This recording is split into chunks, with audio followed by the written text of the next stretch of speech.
everyone, so today's video, yes, it's time for another Bella Boo Babe beauty vlog review. So if you have never seen a video like this before, basically what it is, Bella Boo Babe are a natural skincare company that have very kindly given me the role as their beauty vlogger.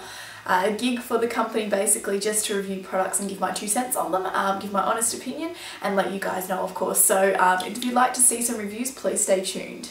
Now I'm not sure if you guys are interested, but some of you probably think, well, what goes into being a beauty vlogger or beauty reviewer?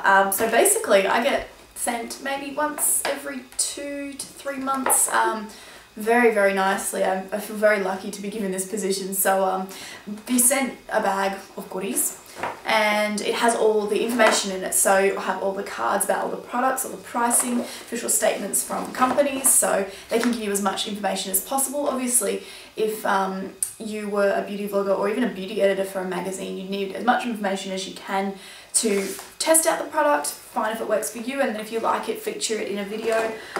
So yeah, this basically what's all in this box here is all my information for what I have to do my reviewing on. So the first product we'll get right into. So it is an Australian brand called Australis. I've known about this brand for a while. I've used their stuff on and off. I mean, I have been sent stuff from Australis from Bella Boo before, so I do know a bit about the company. It's Australian owned brand, which is great, and it's quite inexpensive. I guess you could consider it a drugstore type brand. We don't really call them drugstores here in Australia though, more pharmacies and chemists and Priceline. That's what I tend to think of when I think of Australis, where it's stocked. I think it's also stocked at Target and Kmart, but I'd have to double check that. But yeah, I'll show you some of the new stuff that they've come up with. So the two things would be the 2 new mascaras. So this is the mascara here.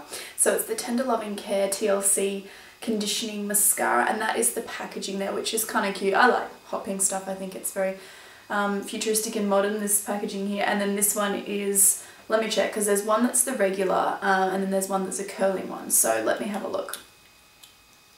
Okay, so this is the regular one, just a regular wand. The thing that I've used this in a couple of my tutorials recently. The thing about these mascaras, they're very gluggy and very thick, so I always have to take a tissue and wipe off the first layer of mascara, otherwise you end up with really clumpy lashes, and I don't really like that. I like to find separated lashes, but I don't like anything that's too clumpy and really hard to use. So definitely, if you're looking at considering getting this, you will have to wipe it off with a tissue. But yeah, pretty much other than that, I don't really understand how mascaras can be conditioning, because I don't really see how they are conditioning. Just in my personal opinion, I think it'd probably be better if everyone didn't wear mascara, because, you know, it'd be less likely our eyelashes to fall out. But at all purposes, I think this is a nice mascara. So upon further reading of this little card here, which has all the information for the Australis mascaras, it says here that the Lash TLC conditioning component to the actual mascara has vitamin E and vitamin B5, which apparently moisturizes and conditions and protects the lashes from damage. But just so you guys know that that's what they claim with this particular mascara. So the next one, same packaging and everything, but it is the curling one. So it's got that curly bendy wand you can see there. Personally, I really don't think this makes any more of a curl to my lashes. I don't really see it. I know, just use a eyelash curler before you go to put on your mascara, and I think that does the same job kind of thing. So my pick out of these two would definitely be the first one with the straight wand, just because I find it's easier to maneuver, and I think I like this one just a little bit better, the texture of the actual mascara. So yeah, this is the Australis TLC new mascaras. And these both retail for $14.95 Australian dollars. So next up from Australis, we have got an eye primer. Now, I think eye primers are becoming more and more mainstream and more introduced into the mainstream beauty market. I know that they weren't around a couple of years ago, but I'm seeing them so much now, and I think it's because of mediums like YouTube and video blogging and even just website blogging. People are talking about eyeshadow primers. I know 2 particular popular ones, like the Urban Decay Primer Potion, also the Too Faced Shadow Insurance. They are quite popular, so I think everyone's kind of jumping on the bandwagon of this one, which is great because I love eyeshadow primers. So as you can see there, cute little pink packaging, and it's got a wand, sort of dough applicator like so. Now what I notice about the texture of this, it is kind of silky and runny to go on with to begin with. I don't really, if you can see anything on the hand there. It does on the instructions say that you need to let it sit for about 30 seconds, and I totally agree with that, because when you do first put it on, it is a little bit runny for my liking.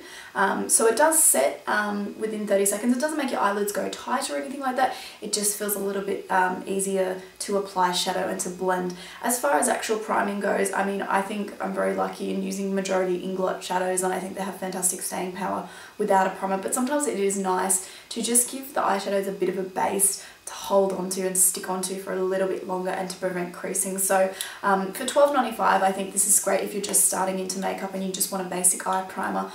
Maybe if you can afford other ones like the Urban Decay Primer Potion, that one I have also tried and I've really liked as well. But it all depends on the eyeshadow quality that you're using too. So a little bit of a thing where you just have to make up your own mind about how you go about whether to buy a primer or to not buy a primer, or to go inexpensive or go for something that is a little bit more expensive. So finally for Australis, we've got new additions to the mineral lipstick, which is called Colour Inject, that particular line. And basically these lipsticks are known to have vitamin E and all the nourishing sort of aspects to them, which make them quite conditioning to the lips.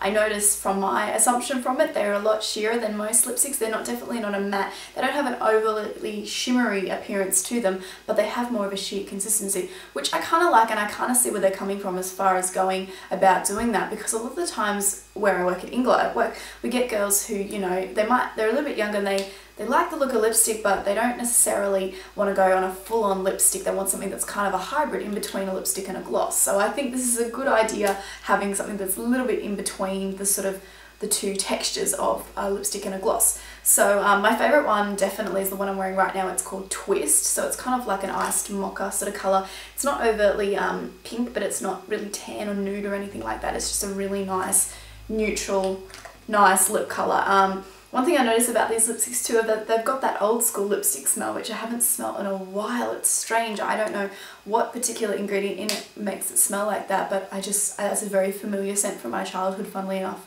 So there are a few other colours other than just that neutral twist colour, which I will also enter in a photo so you guys can see that. But this one is probably my second favourite one. It's the bright, you know, neon red orange, and it is called Jitterbug, and it has that really nice sheer sort of consistency, so you can see that there. It's a little bit sheer, I believe, to go on the lips, but it's a really fun hot red. I don't know if I can really wear bright coloured lipstick anymore because of my hair is so crazy and out there. So I'm kind of bummed about that, but I think that's absolutely gorgeous, really nourishing to go on. Isn't heavy to apply. I think it's just a really great red lipstick. You're looking to get into red, but you don't want anything too harsh or too heavy or too over the top.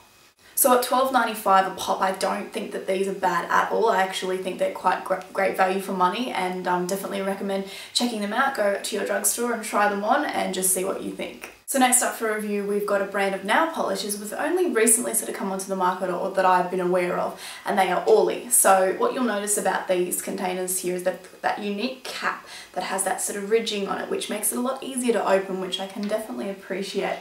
So basically these colours here, plus two more, which I will just grab, they're just sitting in my lap. These are from the Viva Collection. So they definitely remind me of bright, fun colours for summer. And we're going into autumn actually at the moment in Australia here, so it's kind of fun to wear bright nail polish every now and then. This colour would be exact dupe for my wool colour back in my background. It's kind of creepy how close that is. It might not look so on camera, but when I put it on my nails I'm like, oh, that's really, really close. So yeah, the great thing about Orly nail polish is they don't contain any formaldehyde and camphor and toluene. So basically what those are mainstream ingredients in nail polishes that tend to be not so great for you. So they're suspected carcinogens, so to just avoid that altogether, I think these are a lot safer to use. Definitely check the ingredients on nail polishes to find out what they do have in them, but I know I'd prefer to use something that is not as known to cause health problems. So definitely that's a great thing that I like about Orly. The bottles are huge. You get a lot of product in that. You get 18 ml of product, and they have a nice sort of big wand to apply with, so that's kind of good. But if you have smaller nails, that may not be such a good idea.